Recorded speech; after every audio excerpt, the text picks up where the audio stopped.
भारत माता की। भारत माता की। भारत माता की। आंध्र प्रदेश के गवर्नर अब्दुल नजीर जी, गोवा के गवर्नर और इस धरती के संतान अशोक गजपति राजू जी, सीएम मेरे मित्र चंद्रबाबू नायडू जी, डिप्टी सीएम भाई पवन कल्याण जी, मंत्रिमंडल में मेरे साथी, युवा ऊर्जा से भरे हुए भाई राममोहन नायडू जी, चंद्रशेखर पेम्मसानी जी, भूपति राजू श्रीनिवास वर्मा जी, राज्य सरकार के मंत्री भाई नारा लोकेश जी, उपस्थित अन्य जनप्रतिनिधिगण, देवी और सज्जनों, अंदरिकी नमस्कारम।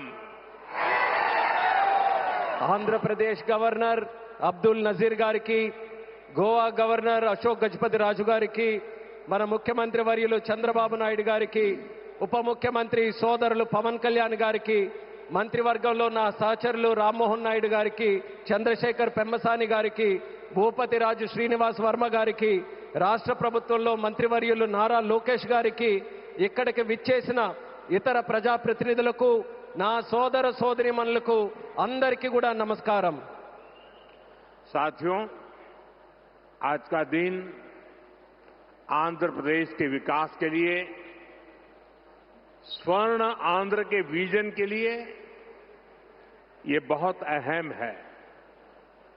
मुझे आज बहुत शुभ अवसर पर एक शुभ मास में उत्तर आंध्र की इस पवित्र भूमि पर आने का सौभाग्य मिला है।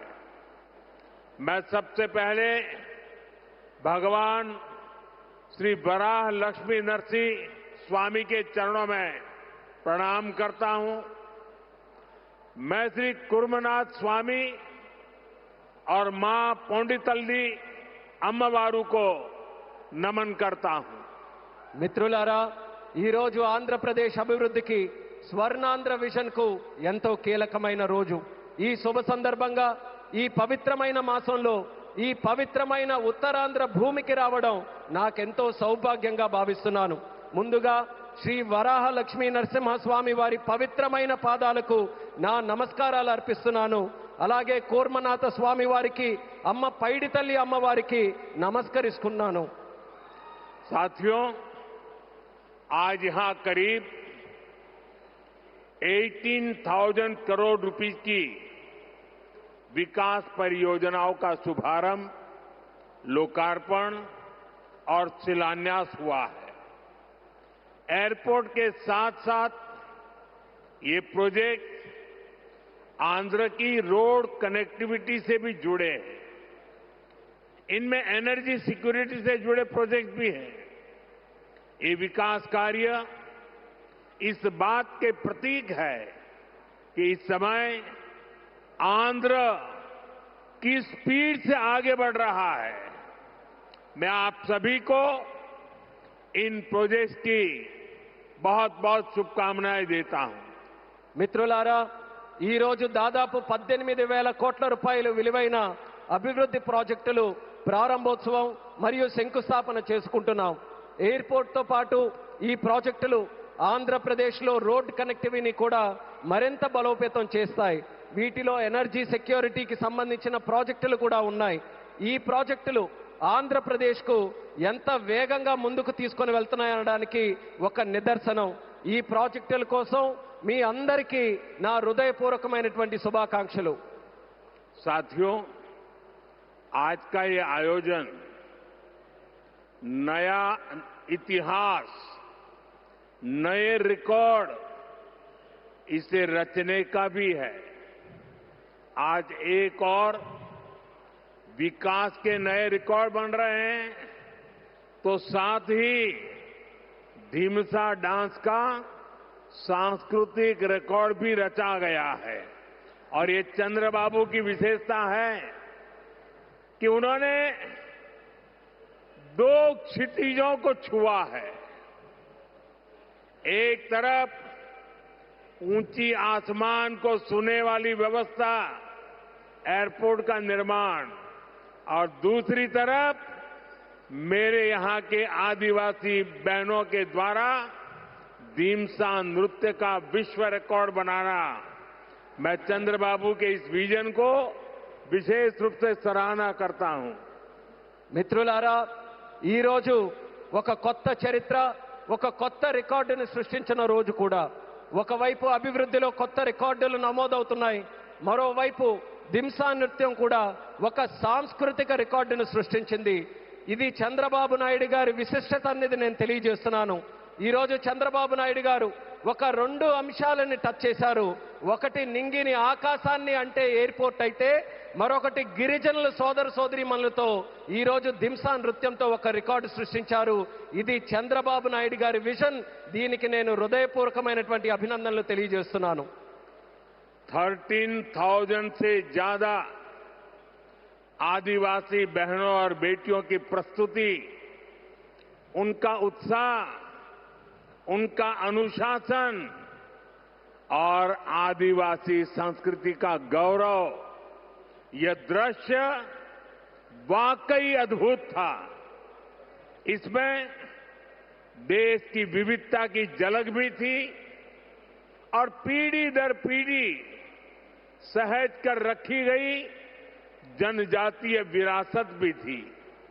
मैं इस प्रस्तुति के लिए आप सभी का और विशेष रूप से मेरी आदिवासी बहनों और बेटियों का बहुत बहुत अभिनंदन करता हूं।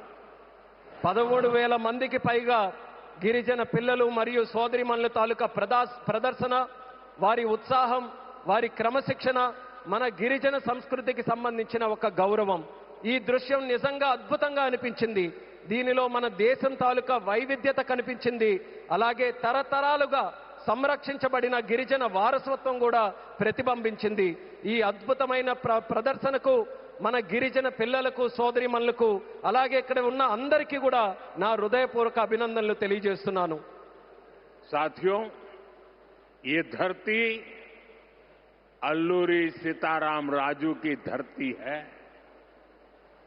अल्लूरी सीताराम राजू जी ने जिस धरती पर आदिवासी हितों के लिए अपना जीवन समर्पित किया, आज उसी धरती पर आंध्र प्रदेश के एक नए एयरपोर्ट की शुरुआत हो रही है।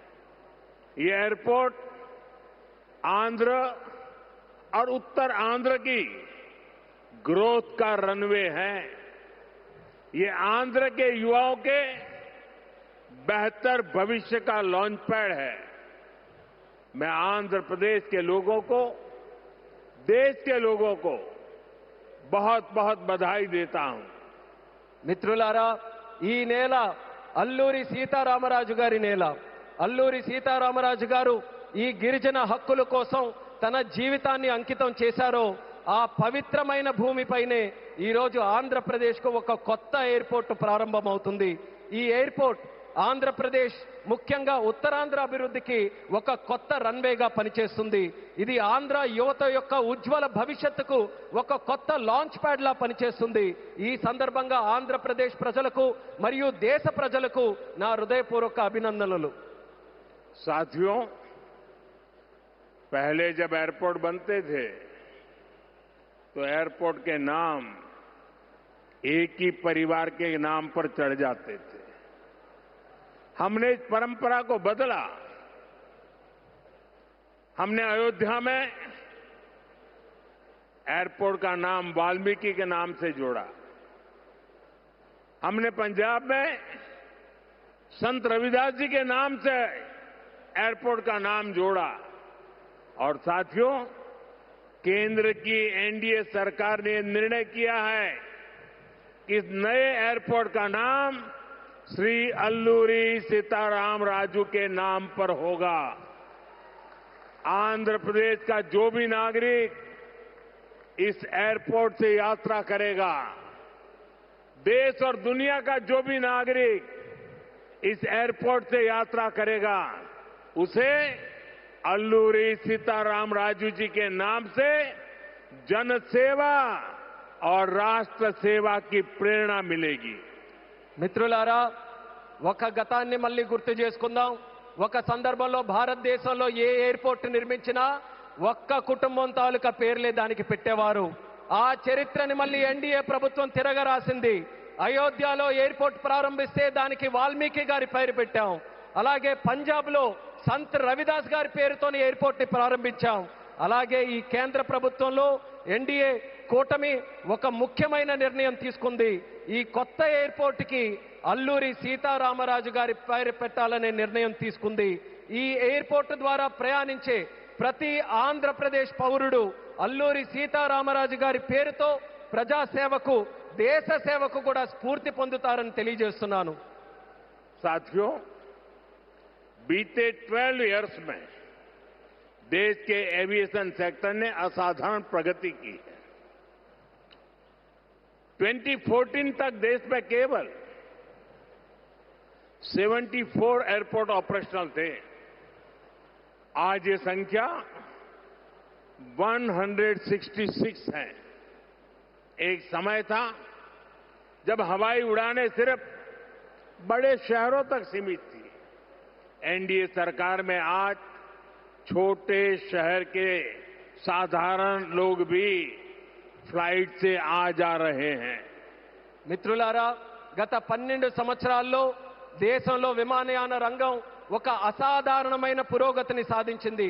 2014 వరకు దేశంలో కేవలం 74 ఎయిర్పోర్ట్లు ఆపరేషనల్ గా ఉంటే ఈ రోజు ఆ సంఖ్య పెరిగి 166 ఎయిర్పోర్ట్లకి చేరుకుంది. ఒకప్పుడు విమానాశ్రయాలు, విమాన ప్రయాణాలు పెద్ద నగరాలకే పరిమితమయ్యేవి. ఈ రోజు ఎన్డీఏ ప్రభుత్వంలో చిన్న పట్టణాల నుంచి సాధారణ ప్రజలు కూడా విమానాల్లో ప్రయాణిస్తున్నారని తెలియజేస్తున్నాను.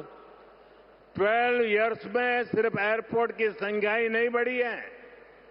हमारी उड़ान योजना के कारण आज गरीब परिवार के लोगों को भी जहाज में बैठने का अवसर मिल रहा है।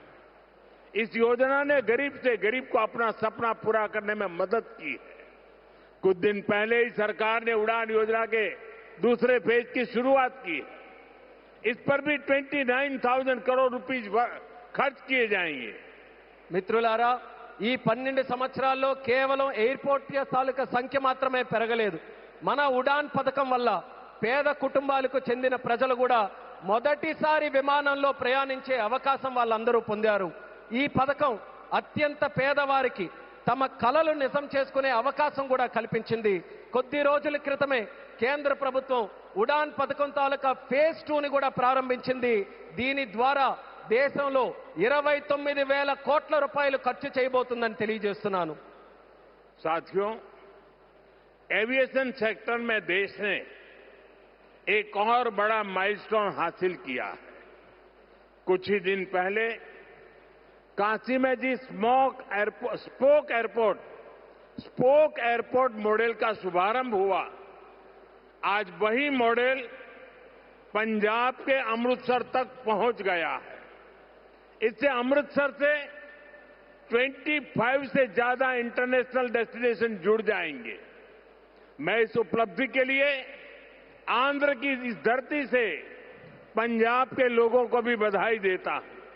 साथियों, हमारे आंध्र प्रदेश के पास हमेशा से विकसित भारत का ग्रोथ इंजन बनने का सामर्थ्य रहा है। आंध्र प्रदेश के विकास के लिए हमारे प्रयास डबल इंजन की स्पीड से आगे बढ़े।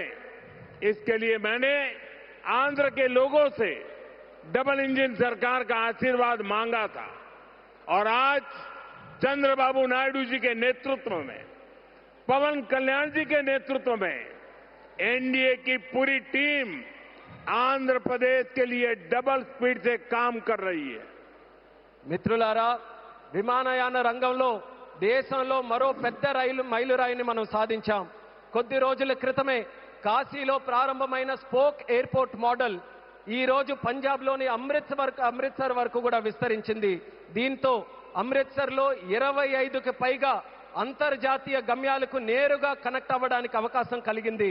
ఈ విజయానికి ఆంధ్రప్రదేశ్ నేల నుంచే పంజాబ్ ప్రజలకు కూడా నా హృదయపూర్వక అభినందనలు తెలియజేస్తున్నాను. అలాగే మిత్రులారా, వికసిత్ భారత్ నిర్మాణంలో ఆంధ్రప్రదేశ్ ఎప్పుడూ కూడా ఒక గ్రోత్ ఇంజిన్ గా నిలిచే సామర్థ్యం కలిగి ఉంది. ఆంధ్రప్రదేశ్ అభివృద్ధి కోసం డబుల్ ఇంజిన్ వేగంతో మా ప్రయత్నం ముందుకు సాగాలని నేను ఆంధ్ర రాష్ట్ర ప్రజలకు డబుల్ ఇంజిన్ ప్రభుత్వం కోసం ఆశీర్వాదాన్ని నేను కోరాను. ఈ రోజు చంద్రబాబు నాయుడు గారి నాయకత్వంలో, పవన్ కళ్యాణ్ గారి నాయకత్వంలో ఎన్డీఏ టీం మొత్తం ఆంధ్రప్రదేశ్ అభివృద్ధి కోసం డబుల్ వేగంతో పనిచేస్తుందని గర్వంగా తెలియజేస్తున్నాను. साथियों, आज देश ब्लू इकोनॉमी को लगातार मजबूत कर रहा है. हमारा विजन है कि पूरा क्षेत्र कोस्टल इकोनॉमिक कॉरिडोर के रूप में विकसित हो. इसी लक्ष्य के साथ विशाखापट्टनम से कृष्णापट्टनम तक हमारे पुराने पोर्ट्स को आधुनिक रूप दिया जा रहा है. इसके अलावा मुलापेटा और रामायापट्टनम में हम नए पोर्ट भी बना रहे हैं.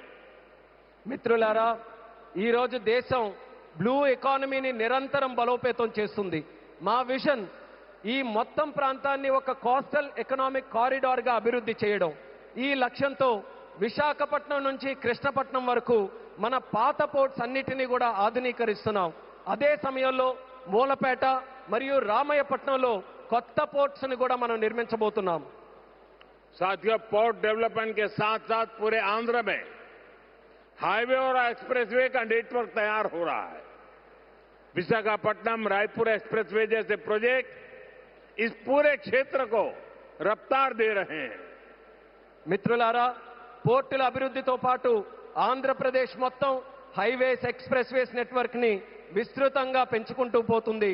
విశాఖపట్నం రాయ్పూర్ ఎక్స్ప్రెస్ వే వంటి ప్రాజెక్టులు ఈ ప్రాంతానికి సరికొత్త వేగాన్ని అందిస్తున్నాయి. साथियों, ये पूरा रीजन देश के बड़े औद्योगिक केंद्रों से आसानी से जुड़े, इसके लिए आज आंध्र प्रदेश में करीब 1 लाख करोड़ रुपीस की रेलवे परियोजनाओं पर काम चल रहा है. राज्य के पूरे रेल नेटवर्क का इलेक्ट्रिफिकेशन हो चुका है. यहां 70 से ज्यादा रेलवे स्टेशनों को भी आधुनिक बनाया जा रहा है. మిత్రులారా, ఈ ప్రాంతం మొత్తం దేశంలోని ప్రధాన పారిశ్రామిక కేంద్రాలతో మరింత సులభంగా అనుసంధానం అవ్వడానికి ఈ రోజు ఆంధ్రప్రదేశ్లో దాదాపు 1,00,000 కోట్ల రూపాయలు విలువైన రైల్వే ప్రాజెక్ట్స్ తాలూకా పనులు కూడా జరుగుతున్నాయి. రాష్ట్రంలో రైల్వే నెట్వర్క్ అంతా ఇప్పటికీ పూర్తిగా ఎలక్ట్రిఫికేషన్ అయ్యింది. అదేవిధంగా 70కి పైగా రైల్వే స్టేషన్లు కూడా ఆధునీకరిస్తున్నాం. साथियों, आज इस क्षेत्र के विकास में पीएम गति शक्ति नेशनल मास्टर प्लान भी बड़ी भूमिका निभा रहा है. पीएम गति शक्ति के माध्यम से इस पूरे क्षेत्र में रेल, पोर्ट और एयरपोर्ट को एक साथ जोड़ा जा रहा है. जब यहां ये आधुनिक लॉजिस्टिक नेटवर्क तैयार हो जाएगा तो उद्योगों को बेहतर कनेक्टिविटी मिलेगी, किसानों को फायदा होगा और ईज ऑफ डूइंग बिजनेस भी बढ़ेगा. మిత్రులారా, ఈ ప్రాంత అభివృద్ధితో పీఎం గతి శక్తి నేషనల్ మాస్టర్ ప్లాన్ కూడా కీలక పాత్ర పోషిస్తుంది. పీఎం గతి శక్తి ద్వారా రైల్ గాని, పోర్ట్ గాని, ఎయిర్పోర్ట్లు గాని ఒక సమగ్ర నెట్వర్క్ గా అనుసంధానం చేస్తున్నాం. ఈ ఆధునిక లాజిస్టిక్స్ నెట్వర్క్ పూర్తయిన తర్వాత పరిశ్రమలకు మరింత మెరుగైన కనెక్టివిటీ లభిస్తుంది, రైతులకి ప్రయోజనం చేకూరుతుంది, అలాగే ఈజ్ ఆఫ్ డూయింగ్ బిజినెస్ కి కూడా మరింత పెరుగుతుంది. साथियों, आंध्र प्रदेश हमेशा भविष्य की सोच रखने वाला प्रदेश रहा है. सॉफ्टवेयर, आईटी और टेक सेक्टर में आंध्र के युवाओं ने पूरी दुनिया में अपना डंका बजाया है और इसलिए सरकार यहां के टैलेंट को आंध्र प्रदेश की डेवलपमेंट पावर से जोड़ना चाहती है. మిత్రులారా, ఆంధ్రప్రదేశ్ ఎప్పటి నుంచో భవిష్యత్తును దృష్టిలో పెట్టుకొని ముందుకు సాగే రాష్ట్రం. సాఫ్ట్వేర్ కానీ, ఐటీ కానీ, టెక్ రంగాల్లో కానీ ఆంధ్రప్రదేశ్ యువత ప్రపంచవ్యాప్తంగా తన ప్రతిభను చాటుకున్నారు. అందుకే ఇక్కడ యువత తాలూకా ప్రతిభను ఆంధ్రప్రదేశ్ తాలూకా అభివృద్ధి శక్తితో అనుసంధానం చేయాలని ప్రభుత్వం కోరుకుంటుంది. हमारे टैलेंटेड युवाओं की प्रतिभा का लाभ आंध्र प्रदेश और देश को ज्यादा से ज्यादा मिले, ये बहुत आवश्यक है. इसके लिए हमारा फोकस अब सेमीकंडक्टर जैसी फ्यूचरिस्टिक टेक इंडस्ट्री पर है. विशाखापट्टनम में नए सेमीकंडक्टर प्लांट का शिलान्यास इसी दिशा में एक बहुत बड़ा कदम है. మన ప్రతిభావంతులైన యువత సామర్థ్యం ఆంధ్రప్రదేశ్కే కాకుండా దేశానికి మరింత ఉపయోగపడాలి. అందుకే ఇప్పుడు మా దృష్టి సెమీకండక్టర్ వంటి ఫ్యూచరిస్టిక్ టెక్ ఇండస్ట్రీస్ పై ఉంది. విశాఖపట్నంలో కొత్త సెమీకండక్టర్ ప్లాంట్ తాలూకా శంకుస్థాపన ఆ దిశగా ఒక గొప్ప అడుగుగా నేను భావిస్తున్నాను. चंद्रबाबू के नेतृत्व में हमारा आंध्र अब सॉफ्टवेयर के साथ साथ मैन्युफैक्चरिंग का भी हब बनेगा. इससे आंध्र में फ्यूचरिस्टिक जॉब्स तैयार होगी, टेक इंडस्ट्रीज के लिए नया वातावरण तैयार होगा. చంద్రబాబు నాయుడు గారి నేతృత్వంలో ఇకపై మన ఆంధ్రప్రదేశ్ సాఫ్ట్వేర్ హబ్ మాత్రమే కాదు, మ్యానుఫ్యాక్చరింగ్ హబ్ గా కూడా ఎదగబోతుంది. దీంతో ఆంధ్రప్రదేశ్లో ఫ్యూచరిస్టిక్ జాబ్స్ సృష్టించబడతాయి. టెక్ ఇండస్ట్రీస్ కు అనుకూలమైన ఒక కొత్త ఈకో సిస్టమ్ కూడా ఇక్కడ ఏర్పడుతుంది. साथियों, वर्ल्ड इकोनॉमी में कहीं पर किसी भी ग्रोथ सेंटर का निर्माण सिर्फ एक फैक्ट्री से नहीं हो सकता. उसके लिए एक पूरे इकोसिस्टम की जरूरत होती है. आज आंध्र प्रदेश में हम ग्रोथ का वही इकोसिस्टम तैयार कर रहे हैं. चंद्रबाबू नायडू जी व्यक्तिगत स्तर पर दिन रात मेहनत करते हैं. इसी का परिणाम है आज दुनिया की कई बड़ी बड़ी कंपनियां यहां निवेश करने के लिए आना चाहती हैं. మిత్రులారా, ప్రపంచ ఆర్థిక వ్యవస్థలో ఏ గ్రోత్ సెంటర్ అయినా ఒక్క ఫ్యాక్టరీతో నిర్మించబడదు. దానికోసం ఒక పూర్తి ఈకో సిస్టమ్ ని మనం ఏర్పాటు చేయాలి. ఈ రోజు ఆంధ్రప్రదేశ్లో మనం అలాంటి గ్రోత్ ఈకో సిస్టమ్ నే నిర్మించబోతున్నాం. మన ముఖ్యమంత్రి చంద్రబాబు నాయుడు గారు వ్యక్తిగతంగా రాత్రి పగలు రాష్ట్రం కోసం కష్టపడుతున్నారు. దాని ఫలితంగానే ఈ రోజు ప్రపంచంలో ఉన్నటువంటి ప్రముఖ కంపెనీలు ఇక్కడ పెట్టుబడులు పెట్టడానికి ఎంతో ఆసక్తి చూపిస్తున్నాయి. साथियों, यहां सेमीकंडक्टर के साथ साथ एआई इंफ्रा और डेटा सेंटर पर भी काम हो रहा है. गूगल ने भी यहां $15 बिलियन के एआई और क्लाउड इंफ्रास्ट्रक्चर कैंपस की घोषणा की है. और भी कई ग्लोबल कंपनी यहां नई संभावनाएं देख रही हैं. इसका बहुत बड़ा फायदा आंध्र प्रदेश के साथ साथ देश के यूथ को हो रहा है. మిత్రులారా, ఇక్కడ సెమీకండక్టర్ తో పాటు ఏఐ ఇన్ఫ్రాస్ట్రక్చర్, డేటా సెంటర్స్ రంగాల్లో కూడా వేగంగా పనులు జరుగుతున్నాయి. గూగుల్ కూడా ఇక్కడ $15 బిలియన్ విలువైన ఏఐ మరియు క్లౌడ్ ఇన్ఫ్రాస్ట్రక్చర్ క్యాంపస్ ని ఏర్పాటు చేయబోతుంది. ఇంకా అనేక అంతర్జాతీయ కంపెనీలు కూడా ఇక్కడ కొత్త పెట్టుబడులకు అవకాశాలు చూస్తున్నాయి. దీనివల్ల ఆంధ్రప్రదేశ్ యువత కాకుండా దేశ యువతకు కూడా ఒక్క గొప్ప ప్రయోజనం కలగబోతుంది. साथियों, आंध्र की इंडस्ट्रियल ग्रोथ स्टोरी केवल डिजिटल टेक तक से ही सीमित नहीं है. नकापल्ली में केंद्र सरकार बड़े फार्मा पार्क के लिए भी सहयोग दे रही है. इससे आंध्र प्रदेश देश के एक बड़े फार्मा हब के रूप में भी विकसित होगा. మిత్రులారా, ఆంధ్రప్రదేశ్ ఇండస్ట్రియల్ గ్రోత్ స్టోరీ కాకుండా డిజిటల్ టెక్ వరకే పరిమితం కాకుండా నక్కపల్లిలో కేంద్ర ప్రభుత్వం యొక్క భారీ ఫార్మా పార్క్ ఏర్పాటుకి కూడా సహకరిస్తుంది. దీంతో ఆంధ్రప్రదేశ్ దేశంలోనే ఒక ప్రముఖ ఫార్మా హబ్ గా ఎదగబోతుందని తెలియజేస్తున్నాను. ग्रीन एनर्जी की फील्ड में भी अकेले रायलसीमा क्षेत्र में 5 लाख करोड़ रुपए से ज्यादा का इन्वेस्टमेंट हुआ है।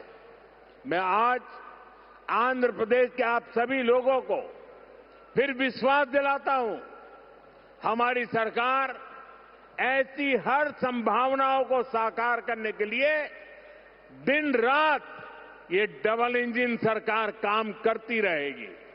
గ్రీన్ ఎనర్జీ రంగంలో కూడా ఒక్క రాయలసీమ ప్రాంతంలోనే 5 లక్షల కోట్ల రూపాయలకి పైగా పెట్టుబడులు వచ్చాయి.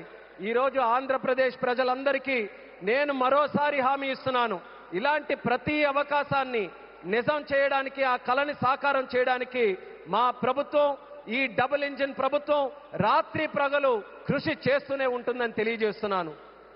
साथियों, आज आंध्र प्रदेश में हर सेक्टर में किस स्पीड से काम हो रहा है, इसका अंदाजा आप इस बात से लगा सकते हैं कि पिछले 3 यात्राओं में ही मैंने 2 लाख करोड़ रुपए के प्रोजेक्ट का शुभारंभ यहां किया है। మిత్రులారా, ఈ రోజు ఆంధ్రప్రదేశ్లో ప్రతి రంగంలో ఎంత వేగంగా అభివృద్ధి జరుగుతుందో మనం ఒక్కసారి అంచనా వేయాలనంటే ఈ ఒక్క విషయం గమనించండి. నా గత 3 పర్యటనల్లో 2 లక్షల కోట్ల విలువైన ప్రాజెక్టులు, కోట్ల రూపాయల విలువైన ప్రాజెక్టులు నేను ఇక్కడే ప్రారంభించానని తెలియజేస్తున్నాను. मुझे खुशी है कि आंध्र की इस विकास यात्रा में उत्तर आंध्र भी सशक्त हो रहा है। हम विशाखापट्टनम इकोनॉमिक रीजन वीईआर को देश के बड़े औद्योगिक केंद्र के रूप में विकसित कर रहे हैं। हमारा लक्ष्य है वीईआर एशिया का प्रमुख इकोनॉमिक हब बने। ये एयरपोर्ट से लेकर सेमीकंडक्टर यूनिट तक इसी मिशन का हिस्सा है। ఈ అభివృద్ధి ప్రయాణంలో ఉత్తరాంధ్ర కూడా మరింత బలోపేతం అవుతున్నందుకు నాకెంతో ఆనందంగా ఉంది. మనం విశాఖపట్నం ఎకనామిక్ రీజన్ను దేశంలో ప్రధాన పారిశ్రామిక కేంద్రంగా అభివృద్ధి మనం చేస్తున్నాం. మన లక్ష్యం వీఆర్ను ఆసియా ఖండంలోనే ఒక ప్రముఖ ఎకనామిక్ హబ్గా తీర్చిదిద్దడం. దీనికి ఎయిర్పోర్ట్ నుంచి సెమీ కండక్టర్ యూనిట్ వరకు జరుగుతున్న ప్రతి కార్యక్రమం ఆ లక్ష్యంలో భాగమే అనేది కూడా నేను తెలియజేస్తున్నాను. साथियों, हमारी सरकार का मंत्र है इन्वेस्टमेंट से एम्प्लॉयमेंट। इसलिए सरकार ने अपनी तरफ से भी इन्वेस्टमेंट बढ़ाया है और हम प्राइवेट सेक्टर को भी इन्वेस्टमेंट के लिए प्रेरित कर रहे हैं। आप भी जानते हैं, जब इन्वेस्टमेंट बढ़ता है तो मैन्युफैक्चरिंग बढ़ती है, मैन्युफैक्चरिंग बढ़ती है तो एक्सपोर्ट बढ़ता है, एक्सपोर्ट बढ़ता है तो रोजगार के नए अवसर बनते हैं और रोजगार बढ़ता है तो लोगों की आमदनी बढ़ती है, परिवारों की जिंदगी बेहतर होती है और आंध्र प्रदेश में हम यही होते देख रहे हैं। మిత్రులారా, మా ప్రభుత్వం తాలూకా మంత్రం పెట్టుబడి నుంచి ఉపాధి వరకు. అందుకే ప్రభుత్వం తన వంతుగా కూడా పెట్టుబడులు పెంచుకుంటూ పోతుంది. అదే సమయంలో ప్రైవేట్ సెక్టర్ తాలూకా పెట్టుబడులు కూడా వాళ్ళు ఇంకా ఎక్కువగా పెట్టేలా ప్రోత్సహిస్తుంది. మీ అందరికీ తెలుసు, పెట్టుబడులు పెరిగితే తయారీ రంగం పెరుగుతుంది, తయారీ రంగం పెరిగితే ఎగుమతులు పెరుగుతాయి, ఎగుమతులు పెరిగితే కొత్త ఉద్యోగ అవకాశాలు పెరుగుతాయి, ఈ కొత్త ఉద్యోగ అవకాశాలు పెరిగితే ప్రజల తాలూకా ఆదాయం పెరుగుతుంది. ఆ పెరిగినప్పుడు కుటుంబం తాలూకా జీవితాలు మరింత మెరుగుపడతాయి. ఈ రోజు మన ఆంధ్రప్రదేశ్లో ఈ మార్పుని మనం కల్లారా చూస్తున్నాం. साथियों, मुझे पूरा विश्वास है आज यहां जितने भी प्रोजेक्ट की शुरुआत हुई है, जिनकी नींव रखी गई है, वो सारे प्रोजेक्ट स्वर्ण आंध्रा और विकसित भारत के संकल्प को पूरा करने में बहुत बड़ा योगदान देंगे। चंद्रबाबू जी के नेतृत्व में आंध्र प्रदेश विकसित भारत के सपने को पूरा करने के लिए एक बहुत बड़ा ऊर्जा स्रोत बन रहा है। मैं एक बार फिर इन सभी परियोजनाओं के लिए आंध्र प्रदेश के लोगों को बहुत बहुत बधाई देता हूं।